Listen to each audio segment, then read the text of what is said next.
What's up, Blazionaires and Blazionettes? So, I seen the movie, finally. It felt like I was never gonna see it until, until they announced that, it's coming to, over to the US for a limited, few days. And, so I seen it, and, surprisingly, it was packed. I'm surprised of how many fans Godzilla has here. Because I don't know. I'm thinking back to my experience with my first experience to a Godzilla movie by Toho was Godzilla 2000, and a lot of people didn't really come to see that when I went to see it anyway. So when I walked in there and I saw a lot of seats were filled, I was happy. That made me even more excited because of how strong the fan base is. And it even clapped when the Toho logo came on, and they clapped when the credits and when the end credits start rolling. So yeah, I was happy that I wasn't the only one. I'm like, what's wrong with you people? What's wrong with your taste in movies? So that was pretty cool.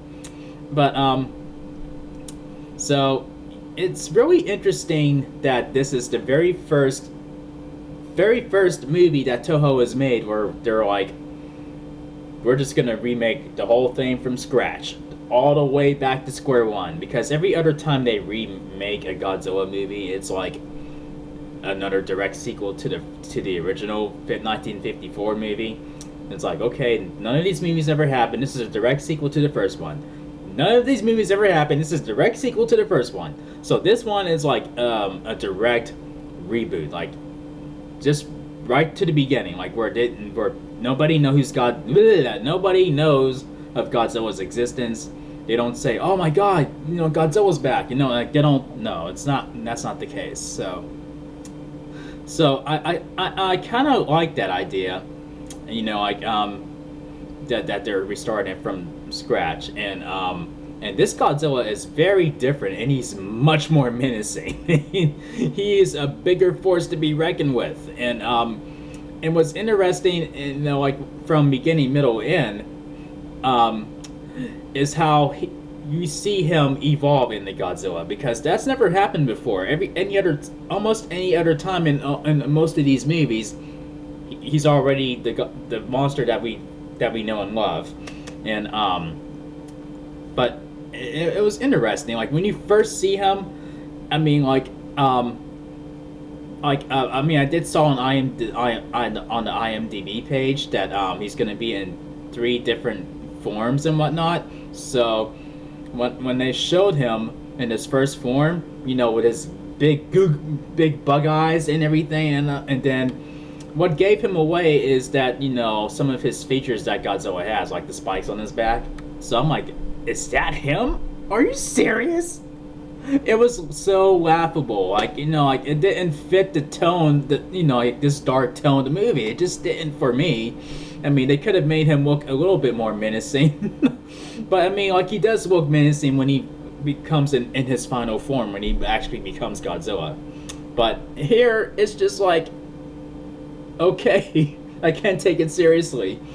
And I gotta say, the Japanese, and this is the first time I watched it, how it was meant to be presented, where they're speaking in Japanese, and you have to read subtitles, through basically the whole movie. And when one of the characters does speak English, it throws me off for a loop. I'm like, wait, did you just speak English? Oh, okay, I gotta go back to reading subtitles with the Japanese. So this is the first time I sat through a Godzilla movie, how it was made, and so I had to embrace the Asian and Blasian in my nationality. Yeah, I'm Filipino, by the way, for those of you who are wondering what kind of Asian nationality are you. But yeah, so that was pretty an interesting experience. It was new. Some part of me wished that it was dubbed over in English, but I actually was able to engage with the characters a bit more, just hearing how they actually speak. So, just by hearing the emotion in their voice, and you know what I mean. But and I don't think there's any other CGI that's ever been used this much to this on this massive level in the Toho Godzilla movie, because they seem to be using it a lot on Godzilla, and you like to where you can't. I mean, like to the point where I guess you can tell it's a guy in a suit, but at the same time it's CGI. But I don't know. I mean, maybe it is mostly CGI in the movie. I'm like seeing him evolve and become Godzilla, and then when it got to his atomic breath, not only does it come out of his mouth, but it comes out of his spikes, out of his back, and out of his tail. I'm like, what? This is different. It almost reminds me of in like in some of the the Godzilla movies, like in the late 80s and the early 90s, like where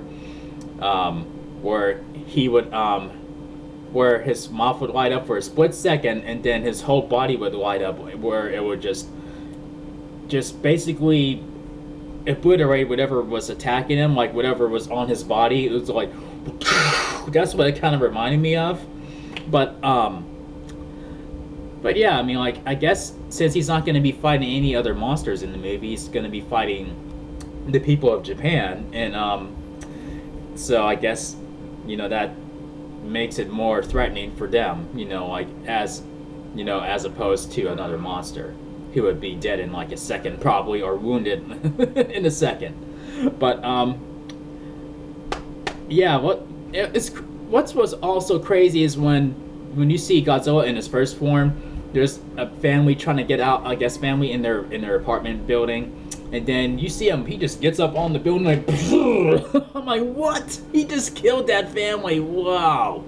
I mean, like, yeah, you show it, but I didn't think they would show it the way they did. Like, they just, wow. Oh man, I mean, this is a ferocious Godzilla. And also, like, I mean, like, it could have shortened it, you know, some of it, because it's mostly dialogue. It's mostly them trying to figure out how to defeat Godzilla. I get it. This is like from the beginning. This is part one, where you have to, you know, follow the people who are in the middle of this, and you're with them, and you're supposed to be rooting for them to find a way to defeat this creature. But so I guess they're doing that from that standpoint. But yeah, Godzilla does not have a whole lot of screen time like you would want him to, but they could have shortened some of the dialogue. I mean, like, it could have been shortened down just a little bit to like an hour and a half movie instead of a 2-hour movie. But it was still, I still had a good time with it, and the ending, I know that has some people talking. It definitely has some people talking, and I think I know better. I'm not falling for that whole okay, it's minor spoiler. I'm not falling for that whole, yeah, they defeated him. No, they killed him. I'm not falling for that. Especially when you see an up-close shot of his tail, and you see all these little, like, I guess humanoid things, but, you know, who has features of Godzilla. They're coming out of his tail or whatever, and they're just frozen. They're like, ah. And I'm like, this is a totally different Godzilla. Even though this is not the Godzilla that I would prefer. I prefer, you know, old school. I'm old school. I prefer the original Godzilla. But this is a brand new take on Godzilla from Toho, and it's a way better than what us Americans did back in 1998. Way better. And in the 2014 movie, I would have liked more Godzilla in that movie, but I still loved the hell out of it. But this movie was great for what it was. So, with that all being said, this gets 4 chair spins out of 5. So here we go. 1, 2, 3, 4 solid spins. So, I'd say if you are in the U.S., I'd say get your ass over there and watch it before it's pulled out of the theaters, like, because it's there until, what, Saturday or something like that? So, go see it. And if you have seen it, feel free to tell me what you thought about it. And I plan to review some of my favorite Godzilla movies, like, in the near future, starting with the 1954 movie, and Godzilla 1985, even Godzilla the 2014 US version. But and I may review the 1998 movie. If you like it, I suggest you don't watch it. You watch my review on it.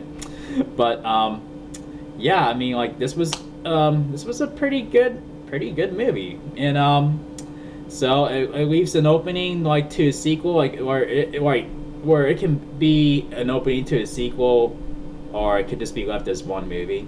But if they do decide to continue on in this new version, in this new franchise, don't make a movie that totally ignores that one. I mean, like, please don't do that. Try to follow up to that movie. You know, like, that's what I hope they do. Just keep it following each movie, like how they did, but from Godzilla 1985 to Godzilla versus Destroyer. Like, I think they should do that. So, yeah. So, Shin Godzilla. It was pretty awesome. So, if you guys enjoyed my review, make sure you thumb up the video and make sure you click subscribe if you're new to the channel. And I will see you guys in the next video. Peace out, y'all.